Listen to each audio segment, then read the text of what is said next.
Good morning students, welcome to all of you.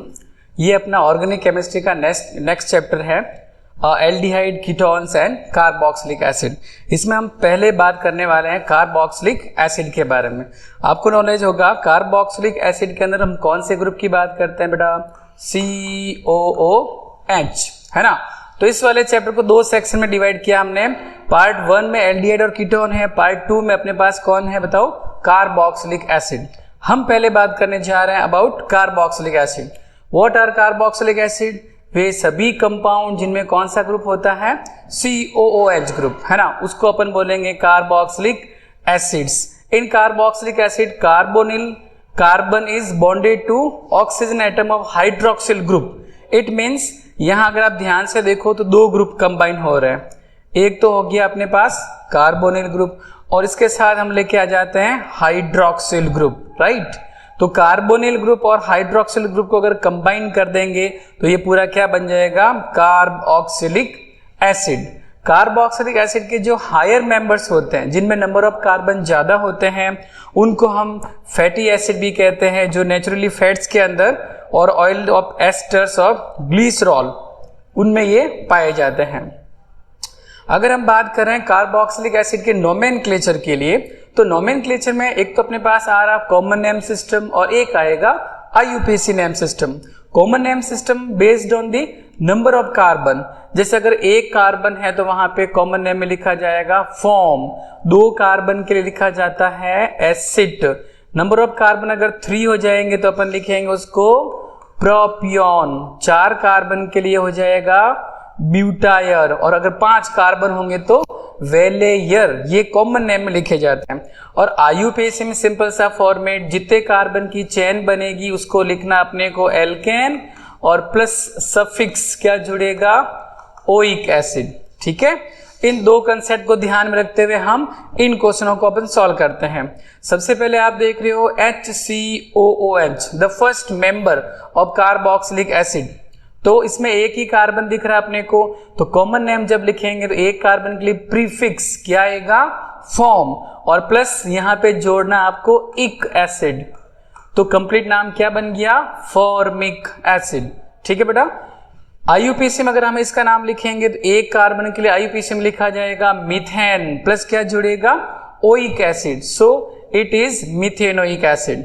Next one is the presence of 2 carbon, so acid prefix काम में लेना है acid, और plus क्या जुड़ जाएगा इसके साथ भी इक acid, so it is acetic acid in common name. And IUPAC name में देयर आर 2 कार्बन और 2 कार्बन के लिए अपन क्या लिखेंगे, इथेन, प्लस क्या जुड़ जाएगा, oic acid, so IUPAC name of this compound is ethanoic acid. Next one is 3 carbon, so due to presence of 3 carbon prefix propion, है ना, और प्लस क्या जोड़ेंगे इसके साथ ic acid, so it is propionic acid in common name. And in IUPAC name there are 3 carbons, और आपको पता है कार्बोक्सिलिक एसिड कार्बन चेन में फर्स्ट पे ही काउंट होगा, तो टोटल कार्बन यहाँ पे 3 के लिए लिखेंगे अपन प्रोपेन, प्लस जुड़ेगा सफिक्स ओइक एसिड। IUPAC में आपको सफिक्स ओइक एसिड काम में लेना है, और इधर कॉमन नेम में अपन लिख रहे हैं ओनली इक एसिड, ठीक है। तो ये हो गया propanoic acid.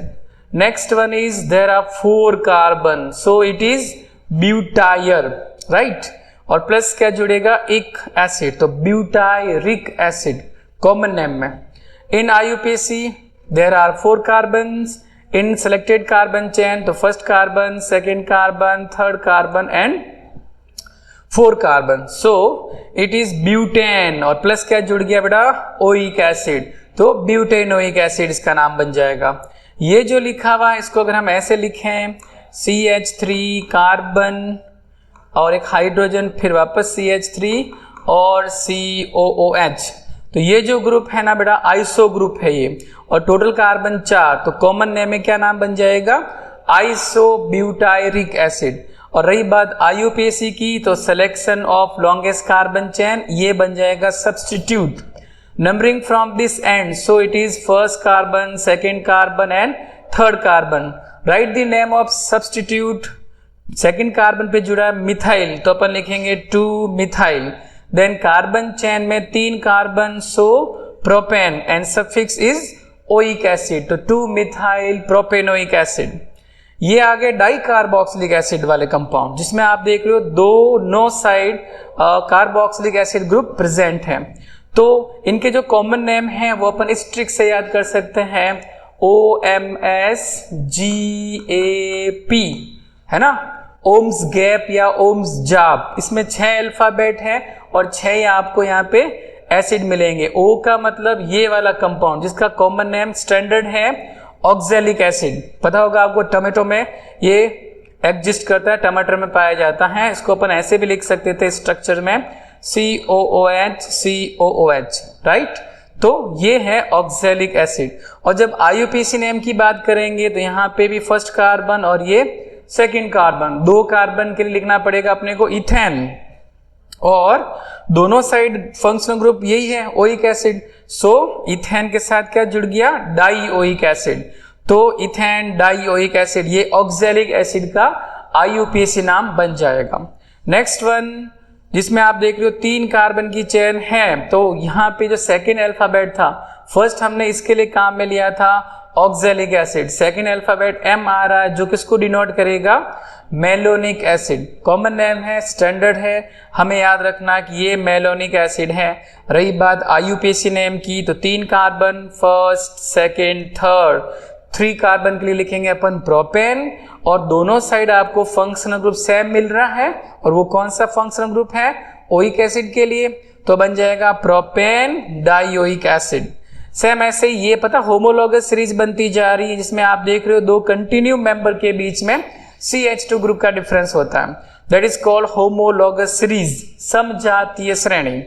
Again next compound, तो नेक्स्ट अल्फाबेट यहाँ हमने कहा में लिया था O, ये M, अब कौन आ गया बताओ, S, oxalic acid, malonic acid, now it is succinic acid, और IUPAC नाम total carbon 4, so it is butane dioic acid.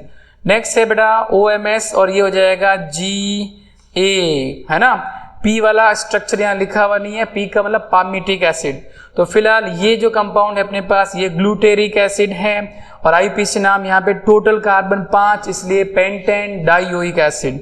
And last one is यहाँ पे एडिपिक एसिड, और ये इसका IUPAC नाम बन जाएगा हेक्सेन डाइओइक एसिड। तो मैंने 6 अल्फाबेट लिखे थे OMSGAP, इसमें ये P वाला जो है ना पामिटिक एसिड वो भी सेम ही होगा, बस जो इसमें आगे आप लिखोगे तो ये बन जाएगा HOOC, और CH2 के लिए क्या करना आपको, CH2 5 हो जाएगा, तो टोटल कार्बन 7 हो जाएंगे, तो वहां आपको लिखना पड़ेगा हेप्टेन डाइओइक एसिड। जो लास्ट वाला कंपाउंड है इसकी स्ट्रक्चर समथिंग डिफरेंट, इसमें है ना CH2, फिर ये CH और वापस CH2, इसके साथ वापस COH ग्रुप जुड़ा हुआ है तीनों कार्बन के साथ। तो इस सिचुएशन में है ना जो IUPAC नाम बनेगा इसका वो है 3 कार्बन की चेन, यानी कि हमने तीनों ही फंक्शनल ग्रुप को कार्बन चेन से बाहर रखा है। और इस केस में जब कार्बोक्सिलिक एसिड का कार्बन मेन कार्बन चेन में काउंट नहीं होता है तो वहां सफिक्स ओइक एसिड नहीं आएगा, बल्कि कार्बोक्सिलिक एसिड अपने को काम में लेना पड़ेगा। तो इस कंपाउंड का IUPAC नाम बनेगा प्रोपेन 1,2,3 ट्राई कार्बोक्सिलिक एसिड। ये सफिक्स कब काम में लेना है, जब आपको लगे कि COOH ग्रुप का कार्बन मेन कार्बन चेन में काउंट नहीं हो रहा। पहले वाले एग्जांपल में सब में आपने COH को मेन कार्बन चेन में काउंट किया था, इसलिए हम IUPAC में बड़े आराम से ओइक एसिड लिख रहे थे। लेकिन यहाँ पे जो COH का कार्बन है वो कार्बन चेन में काउंट नहीं होगा, इसलिए इसके लिए सफिक्स कार्बोक्सिलिक एसिड काम में लेना पड़ेगा। सब मोर एग्जाम्पल, बेंजीन के साथ सीधा COH ग्रुप जुड़ा हुआ, तो इसका कॉमन नेम और IUPAC नेम दोनों ही लगभग सेम ही है, दोनों काम में ले सकते हैं अपन। बेंजोइक एसिड, यहाँ पर भी बेंजोइक एसिड, और ये जो लिखा है बेंजीन कार्बोक्सिलिक एसिड, इसका मतलब इस नेम में आपने COOH वाला कार्बन काउंट नहीं किया, इसलिए ये बेंजीन अलग बोला गया और COH के लिए कार्बोक्सिलिक एसिड बोला गया। So both are correct, no problem. ये फिनाइल एसिटिक एसिड, यहाँ बेंजीन को हमने क्या बना दिया है, सब्स्टिट्यूट। जब बेंजीन सब्स्टिट्यूट के फॉर्म में होगा तो इसका नाम फिनाइल, उसके बाद ये हमने थोड़ी देर पहले कॉमन लैंग्वेज में पढ़ा था, CH3COOH, क्या नाम था बताओ? Acetic acid. So it is phenyl acetic acid. But in case of IUPAC आपको पता है कार्बन चेन बनेगी सिर्फ 2 कार्बन, तो ये फर्स्ट कार्बन और ये सेकंड कार्बन। सेकंड कार्बन के साथ ये सब्स्टिट्यूट है बेंजीन, तो ये बन जाएगा 2 फिनाइल। फिर 2 कार्बन के लिए कार्बन चेन में अपन क्या बोलेंगे? इथेन, और सफिक्स जुड़ जाएगा ओइक एसिड, बराबर, 2 फिनाइल इथेनोइक एसिड। ये कंपाउंड स्टैंडर्ड है। अगर बेंजीन रिंग में फर्स्ट और सेकंड 2 कंटिन्यूस पोजीशन पे COH ग्रुप आता है तो थैलिक एसिड इसका कॉमन नेम बनेगा, जो स्टैंडर्ड नाम है। रही बात IUPAC में, तो यहाँ पे ये अपनी कार्बन चेन्स वाला कंपाउंड है जिसको अपन बेंजीन बोलेंगे। फर्स्ट पे आप देख रहे हो हमने कार्बन को यहाँ पे काउंट नहीं किया है कार्बन चेन के अंदर, तो 2 वाला जो ग्रुप है उसका भी कार्बन काउंट नहीं हो रहा है ना। तो यहाँ इस केस में COH ग्रुप के लिए आपको सफिक्स क्या लिखना होगा बताओ? कार्बोक्सिलिक एसिड, राइट ना। तो ये बन गया benzene 1,2 di carboxylic acid. Structure of carboxylic group C double bond OOH, इसमें आप देख रहे हो C और O में से ऑक्सीजन एटम मोर इलेक्ट्रोनेगेटिव है as compared to carbon. So bond pair electron जो होंगे वो ऑक्सीजन की ओर शिफ्ट होंगे, तो ऑक्सीजन पे आ जाएगा नेगेटिव चार्ज, कार्बन पे आ जाएगा पॉजिटिव चार्ज। फिर यहाँ रेजोनेटिंग कंडीशन बनेगी लॉन पेयर सिंगल पॉजिटिव, तो आप लॉन पेयर को इधर शिफ्ट कर दोगे तो कुछ इस प्रकार की स्ट्रक्चर बन जाएगी। ये रेजोनेटिंग स्ट्रक्चर या स्ट्रक्चर ऑफ कार्बोक्सिलिक ग्रुप बोल सकते हैं अपन। सब method of preparation, carboxylic acid का फॉर्मेशन या प्रिपरेशन करने के लिए कुछ मेथड्स हैं। उसमें सबसे पहला अपने पास आ रहा है from primary alcohols and aldehyde RCH2OH। ये कौन से वाले एल्कोहल है बेटा? These are the primary alcohol, 1 degree alcohol. इनका हमें करवाना ऑक्सीडेशन। अगर आपको 1 डिग्री एल्कोहल से कार्बोक्सिलिक एसिड बनाना है तो हमें वहां पे ऑक्सीडेशन रिएक्शन काम में लेनी पड़ेगी। ये कंडीशन है एल्कलाइन KMnO4, जो स्ट्रॉन्ग ऑक्सीडाइजिंग एजेंट होता है, और ये है इसका बाद में हाइड्रोलाइसिस करना। तो कुछ नहीं, यहां से आपको बस ये H2 हटा के क्या जोड़ देना है बताओ? ऑक्सीजन लाके जोड़ देनी है। तो क्या बन जाएगा ये? Carboxylic acid. जैसे CH3CH2OH, this is ethanol, 1 degree alcohol. और अगर हमें बोला गया कि भाई KMnO4 और साथ में H2O/H+, यानी एसिडिक मीडियम में हाइड्रोलाइसिस, तो जब आप ऑक्सीडेशन करोगे यहाँ पे KMnO4 की प्रेजेंस में, तो OH के साथ जो कार्बन है उसके साथ ये जो 2 हाइड्रोजन जुड़े हुए हैं, इनको हम हटा करके सीधा ये ऑक्सीजन ऐड कर देंगे, तो यहाँ आंसर मिलेगा CH3COOH। सिंपल ना। तो 1 डिग्री अल्कोहल का अगर आप ऑक्सीडेशन कराओगे तो आपको कार्बोक्सिलिक एसिड मिल जाएगा। ये अगेन एग्जांपल है, यहाँ पे 10 कार्बन लिखे हुए हैं, CH3CH2 और फिर वापस CH2OH। IUPAC में आप नाम देख रहे हो डेकेन 1 ऑल या 1 डेकेनॉल। अगेन ये जो ऑक्सीडाइजिंग एजेंट है ना, इनको बोलते हैं अपन जॉन्स रिएजेंट, CrO3 साथ में H2SO4।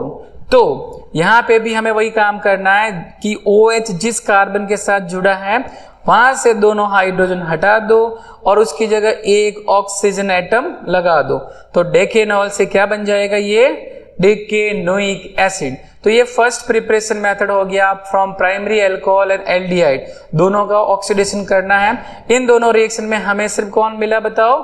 Primary alcohols. अगर एल्डिहाइड मिलेगा तो उसका भी आप डायरेक्ट ऑक्सीडेशन कराओगे तो एल्डिहाइड से भी कार्बोक्सिलिक एसिड ही बनता है।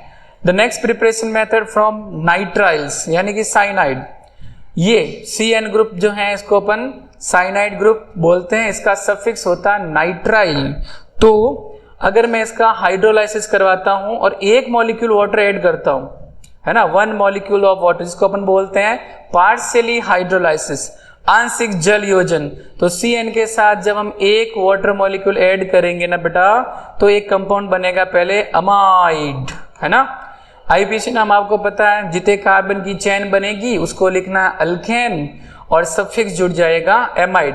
फिर जब दोबारा आप हाइड्रोलाइसिस कराओगे तो ये वाला बॉन्ड टूटेगा, और इधर आपको H और इधर आपको जोड़ना है OH। तो ये एमाइड के फर्दर हाइड्रोलाइसिस से क्या मिल जाएगा अपने को, कार्बोक्सिलिक एसिड। ये वाली रिएक्शन भी सेम है, देखो एमाइड है तो ये वाला बॉन्ड अपन तोड़ देंगे, इधर H और इधर OH जोड़ देंगे तो इथेन एमाइड से इथेनोइक एसिड बन जाएगा। सिमिलर कंपाउंड बेंजामाइड, कन्वर्जन वाला क्वेश्चन पूछते हैं ऐसे कि बेंजामाइड से आप बेंजोइक एसिड कैसे फॉर्म कर सकते हैं, तो ये सिंपली हाइड्रोलाइसिस करना है और CO और NH2 के बीच वाले बॉन्ड को तोड़ना है, इधर हमें जोड़ना है H, उधर जोड़ना है हमें OH। सो बेंजामाइड से क्या फॉर्म हो जाएगा, बेंजोइक एसिड। नेक्स्ट प्रिपरेशन है अपने पास फ्रॉम एल्काइल बेंजीन्स, यानी बेंजीन पे अगर कोई एल्काइल ग्रुप जुड़ा हो, मिथाइल, इथाइल, प्रोपाइल, जो भी एल्काइल ग्रुप होगा, ये एसिडिक मीडियम की बजाय बेसिक मीडियम में अपन ऑक्सीडेशन करवा रहे हैं। KMnO4 with potassium hydroxide, alkaline medium है ना। तो जो भी यहाँ एल्काइल ग्रुप जुड़ा होगा उसका सॉल्ट बनाना पड़ेगा अपने को। जैसे ये बन गया benzene carboxylate, potassium benzene carboxylate, क्योंकि मेटल का नाम पहले लिखेंगे, ये पॉजिटिव है, CO पे माइनस आ जाएगा, तो पोटेशियम बेंजीन कार्बोक्सिलेट। फिर जब वापस इसका हाइड्रोलाइसिस करवाएंगे अपन तो ये O और K वाला बॉन्ड तोड़ के आप इधर H और इधर क्या जोड़ देंगे, OK वाला बॉन्ड तोड़ना है, COOK। तो क्या होगा बताओ, ये OK वाला बॉन्ड तोड़ा, इधर जोड़ना H, इधर क्या जुड़ेगा OH, यहाँ OH, यहाँ पे H, तो COO और ये जुड़ जाएगा H, बन जाएगा यहाँ पे बेंजोइक एसिड। सेकेंड वाली रिएक्शन देखो, यहाँ मिथाइल बेंजीन था जिसे हम टोल्यूइन कहते हैं, यहाँ पर ये प्रोपाइल बेंजीन जिसे आप 1 फिनाइल प्रोपेन भी बोल सकते हो। वही वापस एल्कलाइन KMnO4, तो जितने भी कार्बन यहाँ पे आपको दिख रहे हैं उन सबको केवल COOK एक सिंगल सॉल्ट में कन्वर्ट करना है। वापस जब आप हाइड्रोलाइसिस कराओगे तो O और K पोटेशियम और ऑक्सीजन के बीच वाला बॉन्ड ब्रेक करेंगे, इधर H और इधर क्या जोड़ना है आपको OH। Method of preparation of carboxylic acid में नेक्स्ट है अपने पास ग्रिग्नार्ड रिएजेंट, RMGX जिसको अपन बोलते हैं ग्रिग्नार्ड रिएजेंट, और रिएक्शन करा रहे हैं अपन ड्राई आइस। ये जो लिखा है ना बेटा, इसको बोल रहे हैं अपन शुष्क बर्फ, solid CO2 means dry ice. तो सिंपल सा मेथड है, C और O में से ग्रिग्नार्ड रिएजेंट में मैग्नीशियम पे आ जाएगा प्लस, एल्काइल ग्रुप पे क्या आएगा माइनस। मैं इस CO2 को अगर ऐसे लिखूं, देखो C डबल बॉन्ड O, इधर वापस डबल बॉन्ड O, तो C और O में से ऑक्सीजन ज्यादा इलेक्ट्रॉन नेगेटिव, तो इलेक्ट्रॉन ऑक्सीजन की ओर मूव करेंगे, यहाँ माइनस और यहाँ पे क्या आ जाएगा प्लस। अब ये जो एल्काइल ग्रुप है ग्रिग्नार्ड रिएजेंट वाला जिसपे माइनस चार्ज है, वो कहाँ आके जुड़ेगा बताओ, पॉजिटिव कार्बन के साथ। और ये जो MgX वाला पार्ट है वो कहाँ आके जुड़ेगा बताओ, ऑक्सीजन के साथ। कुछ ऐसा एक इंटरमीडिएट कंपाउंड बनेगा। फिर जब आप हाइड्रोलाइसिस कराओगे तो OMG वाला बॉन्ड तोड़ना है, इधर H और इधर क्या जुड़ जाएगा OH, तो ये अपने पास बन जाएगा कार्बोक्सिलिक एसिड। एक और एग्जांपल अगर हम लिखें, जैसे मान लो अपने पास है मिथाइल मैग्नीशियम क्लोराइड, इसकी रिएक्शन ड्राई आइस मतलब CO2 जिसको मैं लिख रहा हूं C double bond O double bond O। अब आप क्या करोगे, ग्रिग्नार्ड रिएजेंट में मैग्नीशियम पे लिखेंगे अपन पॉजिटिव चार्ज और मिथाइल ग्रुप जो दिख रहा है यहाँ पे आ जाएगा माइनस। C और O में से ये इलेक्ट्रॉन जाएंगे ऑक्सीजन की ओर, तो यहाँ माइनस, यहाँ आ जाएगा प्लस।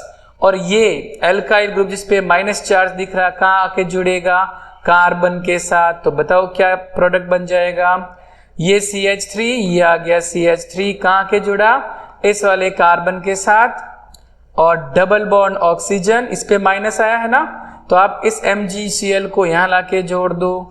यहाँ आपको 2 ऑक्सीजन मिले, इनमें से दोनों में से किसी एक के साथ आपको जोड़ना होगा। फिलहाल ये double bond as it is रहा।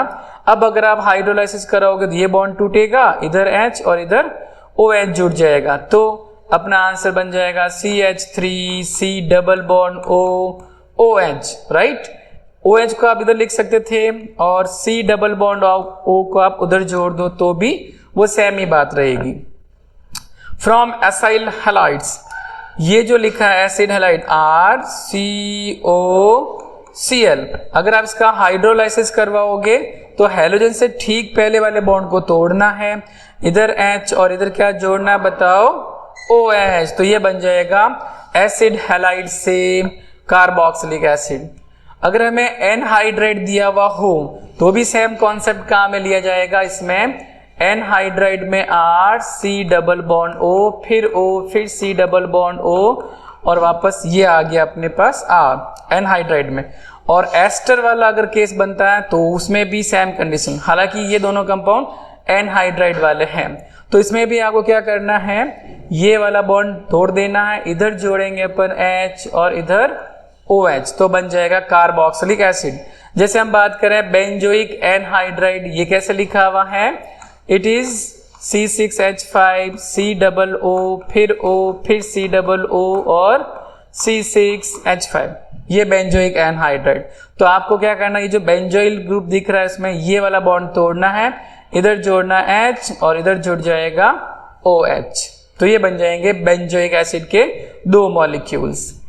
एस्टर सेम प्रिपरेशन मेथड जो अभी हमने पीछे देखा था, COO और ये वाला बॉन्ड है तो इसको आप यहां से ब्रेक करोगे, इधर तो जोड़ना आपको H और इधर जुड़ जाएगा OH, ठीक है।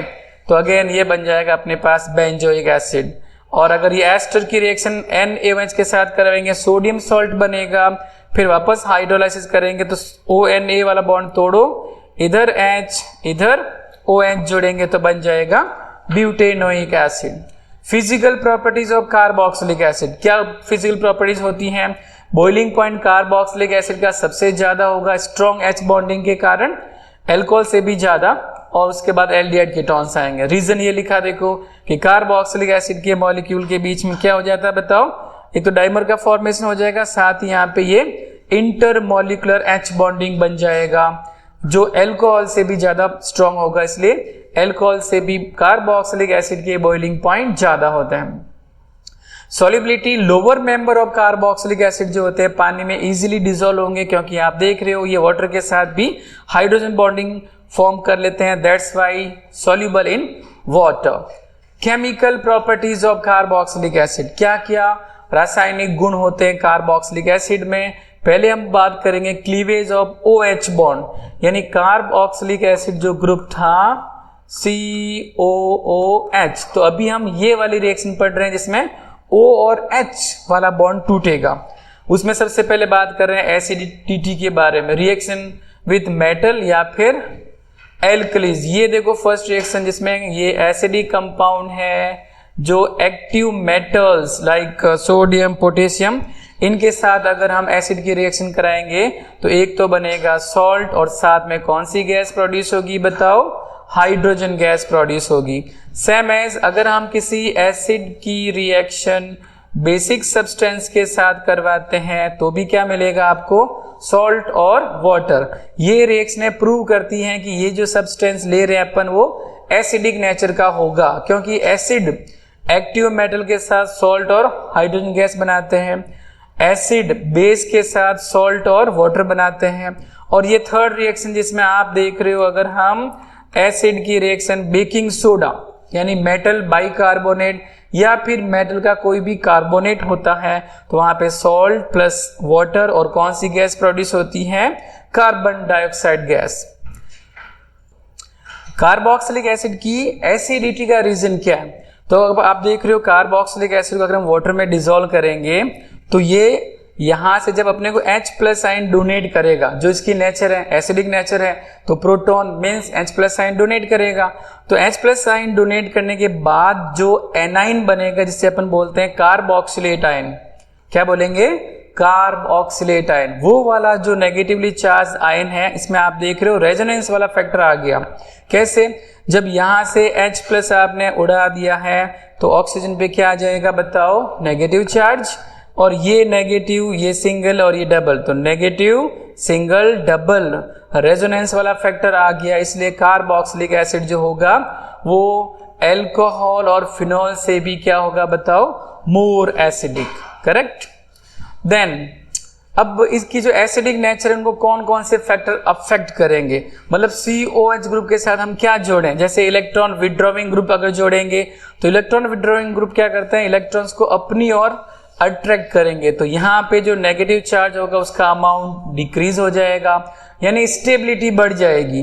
तो एसिडिक नेचर की वैल्यू भी क्या होगी बताओ, इंक्रीजेज, राइट ना। जो इलेक्ट्रॉन विड्रॉविंग ग्रुप होते हैं वो कार्बोक्सिलिक एसिड वाले ग्रुप के साथ अगर जुड़े हुए हैं तो वो इलेक्ट्रॉन अपनी ओर अट्रैक्ट करेंगे, जिसके कारण यहाँ पे नेगेटिव चार्ज का अमाउंट कम हो जाएगा और एसिडिक नेचर क्या हो जाएगी, इंक्रीज। वैसे भी आपको पता है एसिडिक नेचर जो होता है वो इलेक्ट्रॉन विड्रॉविंग ग्रुप के डायरेक्टली प्रोपोर्शनल होता है, जितना ज्यादा इलेक्ट्रॉन विड्रॉविंग ग्रुप जुड़ा होगा एसिडिक नेचर उतना ही ज्यादा। और ये उल्टा, इलेक्ट्रॉन जो डोनेटिंग ग्रुप होते हैं अगर वो कार्बोक्सिलिक एसिड के साथ जुड़े हुए हैं तो वो इलेक्ट्रॉन अपने से दूर भेजेंगे। जैसे अपन एल्काइल ग्रुप जोड़ देते हैं मान लो, तो एल्काइल ग्रुप जो होता है वो पॉजिटिव इंडक्टिव इफेक्ट शो करता है। और यहाँ इलेक्ट्रॉन विड्रॉविंग का मतलब हुआ जैसे नाइट्रो ग्रुप जोड़ दिया, जैसे हैलोजेंस जोड़ दिया आपने, तो हैलोजन अपनी ओर इलेक्ट्रॉन खींचेंगे तो इसका स्टेबिलिटी बढ़ जाएगा।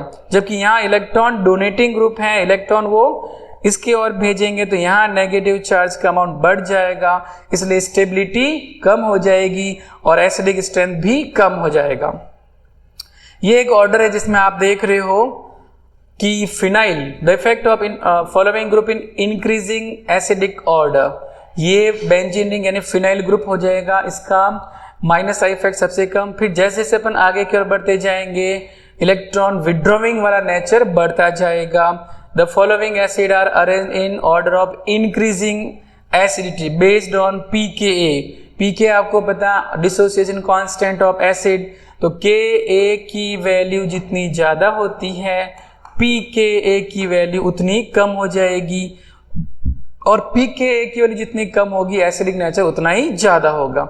ये एक और एग्जाम्पल आपको दिख रहा है जिसमें यहाँ पे 3 फ्लोरीन है, यहाँ पे 3 क्लोरीन है, यहाँ पे 2 क्लोरीन है, फिर नाइट्रो ग्रुप आ गया, उसके बाद ये साइनाइड ग्रुप आ जाएगा। तो ऊपर वाला जो ऑर्डर दे रखा है उसी को उन्होंने यहाँ पे उल्टा कर दिया।